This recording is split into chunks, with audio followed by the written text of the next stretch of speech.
Hey guys, what's up? MadSeason here, back with another episode of Time Warp for you. This is a series where I go over features or things that have been removed from the game for one reason or another, and in this episode, I want to cover the old Rank 14 PvP system. Since the dawn of humankind, when our ancestors first discovered the killing power of rock and bone, blood has been spilled in the name of everything from God, to justice, to simple psychotic rage. And in World of Warcraft's case, some virtual ranking points called honor. Back during the game's initial release, there actually wasn't any PvP system at all. They couldn't finish it in time, so the only reason to kill people was to kill people. It was only in patch 1.4 was when we got an actual structured system and rewards for PvPing. This is the old Rank 14 PvP system for World of Warcraft. Basically, the way it worked was when you killed players, you got something called an honorable kill. You could get this anywhere you could kill someone else of the enemy faction, in the open world or battlegrounds, although during the initial release of this system, there weren't any battlegrounds yet, so you were forced to engage in world PvP for your honorable kills. Each of these honor kills awarded you points called honor contribution points, and at the end of each week, these points would be converted into different points called ranking points. These ranking points would determine your rating amongst everyone else on your faction, and depending on how much you PvP'd for that week, you would earn or lose progress towards your next rank. Why did you want these ranks? For gear. The higher rank you were, the better gear you got, but I'll get into that more in a bit. So, you were competing against the opposite faction because you had to kill them, and you were also competing with members of the same faction because you had to PvP more than them to rank up. So, it was a constant battle to keep PvPing to climb the standing, and if you didn't do it even for a week, the penalties were high and you would lose a lot of progress. Luckily though, you could track your progress on a dedicated website that showed the top 2,000 players for your server, so you weren't completely in the dark. And in patch 1.6, you got an in-game progress bar for your rank. But, as you would imagine, since people were in competition with each other, this would often result in harassment and social engineering of players to sabotage their standing.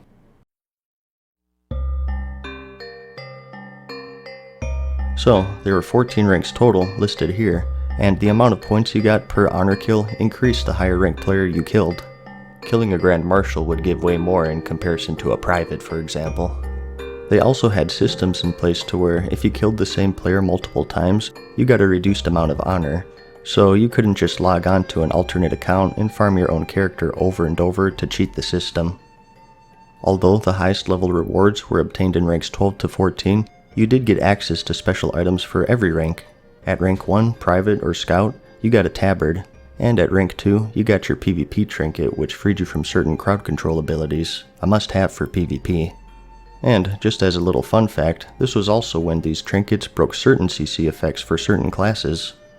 It wasn't a blanket CC breaker like it is now. The druids only broke charm, fear, and stuns, the hunters broke roots, slows, and stuns, and so on. Typically, the stuns were the worst since you were defenseless and still damageable. So the mage, rogue, and warlock had the weaker trinkets because theirs didn't break stuns. Anyways, back to the ranks. Rank 3 gave you a blue cloak and a 10% discount on all items and so on and so forth. I won't go over every rank, but feel free to pause this chart if you want to see every reward. Rank 6 was special because it didn't give you access to just an item, but rather a special room. The portals for these rooms are now removed on live servers, but to even be able to zone into the officers' quarters where all of the best vendors were, you needed to rank up to 6, which was the Knight for Alliance and Stone Guard for Horde. And remember, honor points didn't exist back then, so all of these items cost gold. Honor was just used for ranking for your ability to buy these items, and when it was first introduced, you had to maintain these ranks to even be able to use the items. Blizzard realized that this was just a little too hardcore, so it was later changed to where you just needed to reach the rank once, and if you deranked, you could still use the items at least. A needed change in my opinion. But the big ranks that everyone wanted were 11 through 14. At 11, you got the epic mount and the ability to talk in the world defense channel, which is interesting. Nope, originally you couldn't talk in this PvP channel unless you had PvP'd enough. At rank 12, you started getting the purple set. This was the Marshal for Alliance and General for Horde, and you got the set gloves, leggings, and boots. Rank 13, which was the Field Marshal for Alliance and Warlord for Horde, gave you the purple helmet, shoulders, and chest, completing the set. And the max, rank 14, which was the Grand Marshal for Alliance and the High Warlord for Horde, gave you all of the weapons. This rank was limited to the top 0.1% of the same faction for players of your server. Needless to say, very few people reached this rank because it was insanely time consuming. We're talking like 12 to 14 hours a day. And interestingly enough, there was also a hidden rank 15 that was never implemented called the City Protector. This was limited to just one person, the number 1 on your faction for your server. Upon reaching this rank, you would get the title of course, and the ability to teleport to your race's major city, sort of like another Hearthstone. As far as I can tell though, no one was actually awarded this, so it looks like they took it out. As for grinding this honor, there were many strategies. Before Battlegrounds obviously, it was just world PvP, and the biggest hotspot for that was the Terran Mill versus South Shore battles in the Hillsbrad Foothills Zone. This was a legendary PvP hotspot where you would almost always have hundreds and hundreds of people going at it. Why was it this zone specifically? Well, it's because it was one of the first areas where the Alliance and Horde met. The Undead were traveling from the Silver Pine Forest, and the Alliance north from the wetlands to South Shore. There weren't any flying mounts back then obviously, and they shared many questing areas, so conflict was bound to occur frequently. It all starts when an Alliance gets ganked, he calls in a buddy to get back at the Horde calls in 2 buddies, and so on until you have an all-out bloodbath. It depended on the server, but for mine, it seemed like day or night if you went to the Hillsbrad Foothills, there was a fight going down. But in patch 1.5, you got some more options because that's when we got the Warsong Gulch and Altric Valley battlegrounds. If your sole focus was farming honor, typically you avoided the Altric Valley since the battles would last forever, and like I mentioned, there were diminishing returns on the same player kills. And just as an aside, I did cover the old Altric Valley in its original state in another episode of this series. I'll have a link to the playlist that contains it at the end of this video. Anyways, back on point here. The fastest way to gain honor was to do Warsong Gulch, and in patch 1.7, Arathi Basin, and if you had long queue times, you would hit up some world PvP, typically in Hillsbrad. Things were a little tricky though because also in 1.5, something called dishonorable kills were implemented. You would get these if you killed a civilian NPC such as a quest giver or a vendor.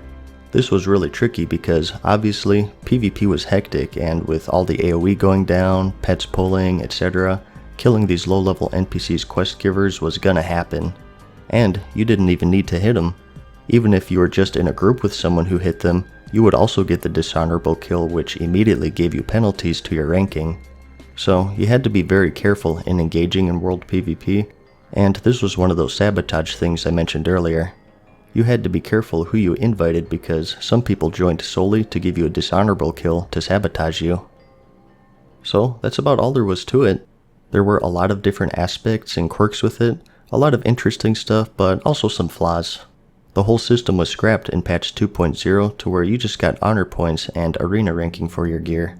Now, why was it changed? Well, Blizzard thought that it was too hardcore having to play 12 hours a day obviously to get the gear.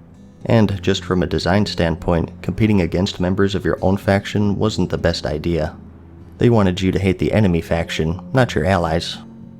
Before this though, in 1.8, the system was made to where the percentage of players who could obtain ranks 6 through 14 were increased, so it did wind down in intensity before it was changed altogether.